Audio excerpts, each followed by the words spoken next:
Kripto Kurdu YouTube kanalına hoş geldiniz arkadaşlar. Ben proje ekibinden Berkay. Herkese merhabalar. Bugün sizlerle Layer 2 kavramı hakkında konuşacağız. Özellikle Ethereum söz konusu olduğunda Layer 2 kavramı da oldukça fazla dillendiriliyor. Çünkü mesela bir işlem yapmak istiyoruz. Ethereum ağında ödemiş olacağımız fiiller çok canımızı sıkabiliyor.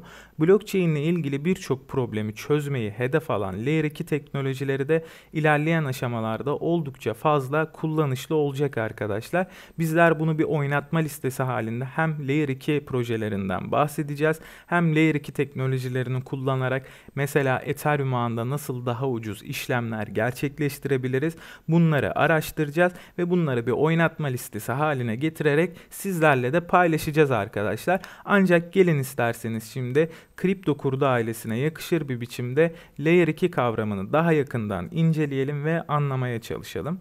Özellikle blockchain teknolojisi merkeziyetsizlik, güven, kayıt tutma gibi bir sürü farklı özelliğiyle oldukça kullanışlı ve son zamanlarda artık herkes tarafından benimsenmeye başlamış bir teknoloji arkadaşlar. Ancak bu muazzam faydalarının yanında tabii ki blockchain'in de karşı karşıya olduğu bazı problemler mevcut. Mesela bu problemlerden en önemlileri hız ve ölçeklendirebilirlik problemleri arkadaşlar. Mesela siz bir işlem yapmak istediğinizde çok beklerseniz veya bunun için çok fazla ücret öderseniz bu sizin canınızı sıkabilir arkadaşlar. Mesela bunu bir örnekle size bakın ifade edeyim. Şimdi buradaki para transferi gerçekleştirirken bu para transferinin hızı TPS kavramıyla ifade ediliyor arkadaşlar. Bitcoin'in ana zinciri için para transferindeki TPS hızı 3 ila 7 birim arasındayken şu an Visa şirketinin sahip olmuş olduğu teknolojiyle birlikte onların para transfer gerçekleştirme hızı 20.000 TPS civarında arkadaşlar. Bakın çok ciddi bir fark söz konusu burada. 3 ila 7 birim bahsederken Bitcoin tarafında, Visa tarafında tam 20.000 birimden bahsediyoruz. Tabii ki buradaki farkın en önemli nedeni de Bitcoin veya diğer blok zincir teknolojilerinin bize sağlamaya çalıştığı merkeziyetsizlik ve gizlilik teknolojileri arkadaşlar. Özellikle merkezi projeler çok daha hızlı ve ucuz maliyetle bunları gerçekleştirebiliyor. Ama biz merkeziyetsiz projelere baktığımızda Bitcoin gibi, Ethereum gibi bu işlemler çok daha maliyetli ve uzun sürede gerçekleşebiliyor. Tabii ki bakın bu problemlerin de çözülmesi için bir sürü farklı çözüm geliştirmeye çalışılıyor. Mesela ben Binance'daki blog yazarı Anthony Fusk'ın size bir sözünü açıklayayım. Bitcoin ve Ethereum hala saniyede binlerce işlem işleyemiyor ve bu kesinlikle uzun vadeli büyümelerine zarar veriyor demiş. Bu ağların etkin bir şekilde benimsenmesi ve daha geniş ölçekte kullanılabilmesi için daha yüksek aktarım hızına ihtiyaç vardır diye söylemiş arkadaşlar. Bu yazıyı da burada paylaşmak istedim. Yani blok zincirle ilgilenen insanların genel görüşü buradaki problemlerin çözülmesi gerektiğine yönelik ve tabii ki de blok zincir geliştiricileri de bu problemleri çözmek için bir sürü farklı çözüm üretmeye çalışıyorlar. Daha ucuz maliyetlerle daha hızlı işlemler yapılabilmek için çözüm arıyorlar arkadaşlar. Ve bugünkü videomuzun konusu olan Layer 2 yani katman 2 de aslında bu çözümlerden en önemlilerinden birisi arkadaşlar. Bakın katman 2 aslında açıklamasında ne diyor? Mevcut bir blok zincir sisteminin üzerine inşa edilen ikinci bir çerçeve veya protokol diyor arkadaşlar. Bakın bunu size hemen bir örnekle açıklamaya çalışayım. Mesela Ethereum ağında bir dizi işlem gerçekleştirmek istiyorsunuz ve bu işlemlerin her biri için de ayrı ayrı fee ödemeniz gerekiyor arkadaşlar. Ve bakıyorsunuz gerçekten ya çok fazla bir fee ücreti çıktı ve bu durum sizin canınızı sıkıyor. Peki katman 2 bize tam bu durumda ne sağlıyor arkadaşlar? Siz katman 1'de ana ağda olan bir varlığınızı katman 2'ye transfer ediyorsunuz. Ve bu katman 2'de yapmak istediğiniz işlemleri çok daha hızlı ve düşük bir maliyetle gerçekleştiriyorsunuz arkadaşlar. Daha sonra artık işlemlerin sonuna geldiğinizde yapmış olduğunuz tüm işlemleri düşünün. Bunların hepsini bir paket haline getirip sanki tek bir işlem yapmışçasına ana ağa geçirip oradaki blok zincire yazdırıp devam edebiliyorsunuz arkadaşlar. Gerçekten maliyetleri maliyetleri çok düşürebilecek, işlemleri çok hızlandırabilecek güzel bir çözümden bahsediyoruz şu an arkadaşlar.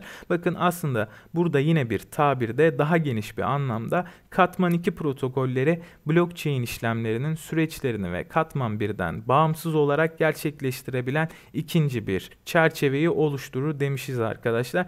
Ve bu nedenle bu tekniklere de zincir dışı ölçekleme teknikleri olarak adlandırıldığından bahsetmişiz. Yani temel olarak bakın zincir dışı çözümler bize ne sağlıyor? Hem ana ağın güvenliğinden faydalanırken hem de ikinci katmanın düşük maliyeti ve hızıyla işlemlerimizi hem güvenli hem ucuz hem de hızlı bir şekilde gerçekleştirebiliyoruz arkadaşlar. Ve bu da bizim oldukça fazla işimize yarayabilecek bir şey. Hemen bunların şimdi sizle örneklerine bakalım isterseniz. Bitcoin için baktığımızda Bitcoin Lightning ağı bilinen Bitcoin için en önemli katman 2 çözümlerinden birisidir. Diğer katman 2 çözümleri gibi bu bilgileri geri aktarmadan ana zincirden işlem paketlerini zincir olarak ele alır ve bunları daha sonra ana zincire işler arkadaşlar. Ve Lightning Network ayrıca Bitcoin'e akıllı sözleşmeler getirerek bu alanda da önemli bir iş yapıyorlar ve çok önemli bir durumdalar arkadaşlar. Bakın bahsettiğimiz gibi yine diğer bir katmandan işlemleri gerçekleştirip daha sonra ana ağya geçiriyor Bitcoin Lightning ağı.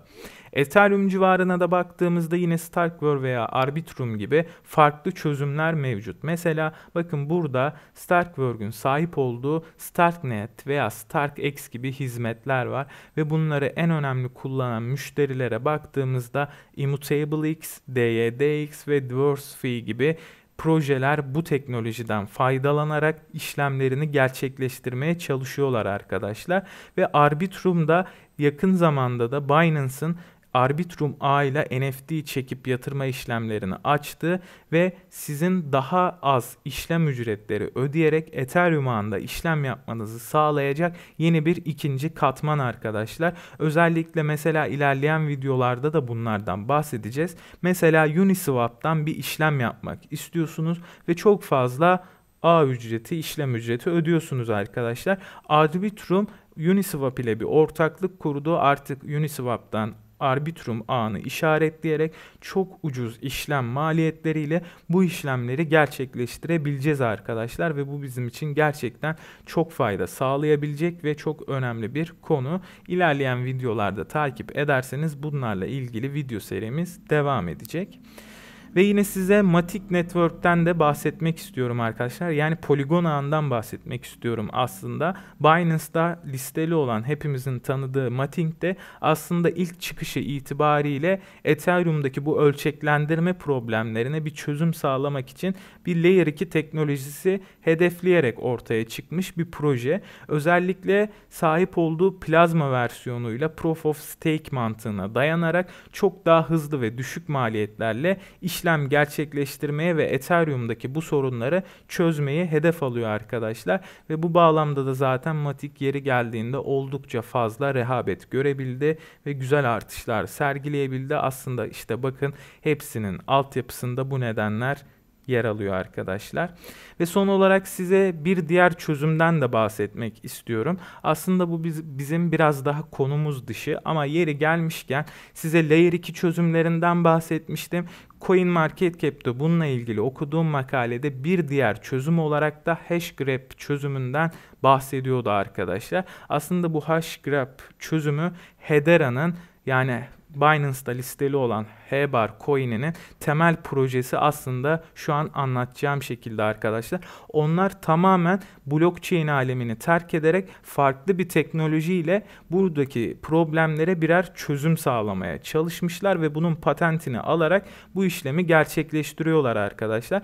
Blockchain'den aslında farklı olsa da aynı zamanda dağıtılmış defter teknolojisi denilen bu teknoloji blok zincirde de kullanılıyor ve bu anlamda çok ortaklık gösteriyorlar. Ancak bu teknolojiyle birlikte 10.000 TPS hızlarına kadar çıkan ve çok daha düşük işlem maliyetleri ve daha az enerjiyle işlemleri de gerçekleştirebiliyormuş arkadaşlar. Bu bilgiyi de sizlere vermek istedim. Ayrı bir çözüm olarak bunu da kafamızda tabii ki bilmemizde fayda olabilir. Ancak biz diğer videolarımızda Layer 2 çözümleri hakkında videolar çekmeye devam edeceğiz. Burada yapabileceğimiz işlere bakacağız arkadaşlar. Şimdilik Layer 2 hakkında ana olarak anlatacaklarım bu kadar. Beni dinlediğiniz için de çok teşekkür ederim arkadaşlar. Umarım dilim döndüğünce sizlere anlatabilmişimdir. İlerleyen videolarda da Layer 2 hakkında sürekli videolardan haberdar olmak için kanalımızı takip edebilir. Bu videoyu beğendiyseniz de beğenme tuşuna basabilirsiniz arkadaşlar.